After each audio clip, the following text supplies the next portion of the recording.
Amara grew up in the vibrant heart of a bustling city, where every corner told a story. Her skin, a rich, deep brown, glowed with the warmth of her spirit. Her eyes sparkled with a curiosity for life, and her laugh had a way of lighting up the room. She was a dreamer, always lost in the pages of romance novels, imagining what it would feel like to have a love so powerful it could move mountains. But love had eluded her. While her friends were caught up in whirlwind romances, Amara spent her days studying, working at the local bookstore, and dreaming of something extraordinary. She wasn't bitter, she believed in timing. Love, she often told herself, will find me when it's meant to. One rainy afternoon, as Amara was closing up the bookstore, a man rushed in, soaked to the bone. His umbrella had flipped inside out, and his shoes squelched with every step.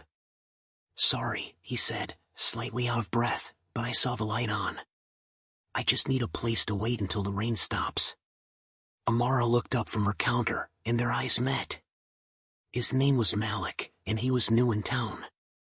He had just moved to the city for work and was still finding his way.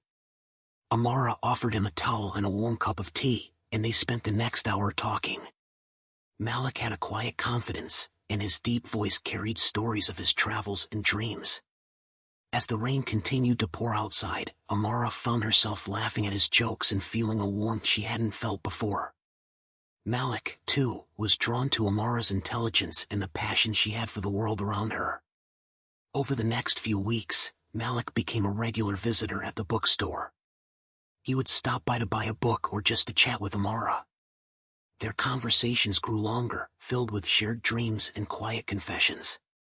One day, he brought her a small gift, a journal with a note tucked inside.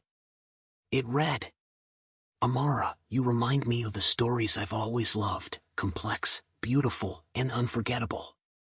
I'd like to be part of yours, if you'll let me." Amara's heart raced as she read his words. No one had ever spoken to her like that before. She looked up to see Malik standing there, his face open and hopeful. "I'd like that," she said softly, her voice trembling with emotion. Their love story blossomed like the first flowers of spring. Malik would surprise her with late-night picnics under the stars, and Amara would write him poems that captured her feelings in ways words alone never could. They supported each other's dreams, lifting each other higher with every step they took. But like every great love story, they faced challenges. Malik's job required him to travel often, and the distance tested their bond. Yet, even miles apart, they found ways to stay connected. Amara would leave him voice notes filled with her laughter, and Malik would send her photos of sunsets from wherever he was, always captioned, "Thinking of you." One evening, after months of long distance, Malik returned to the city. He surprised Amara at the bookstore, kneeling on one knee with a small box in his hand. "Amara," he said, his voice steady but filled with emotion, "you've shown me what love truly means. You've made my life brighter, richer, and full of purpose. I don't want another day to go by without knowing you'll be by my side. Will you marry me?" Tears streamed down Amara's face as she nodded. "Yes," she whispered, her voice choked with happiness. 1,000 times, yes. Their wedding was a celebration of love, community, and dreams fulfilled. Amara walked down the aisle glowing, her natural curls adorned with small flowers, and Malik couldn't take his eyes off her. They vowed to love, honor, and cherish each other, not just in the extraordinary moments, but in the quiet, everyday ones too.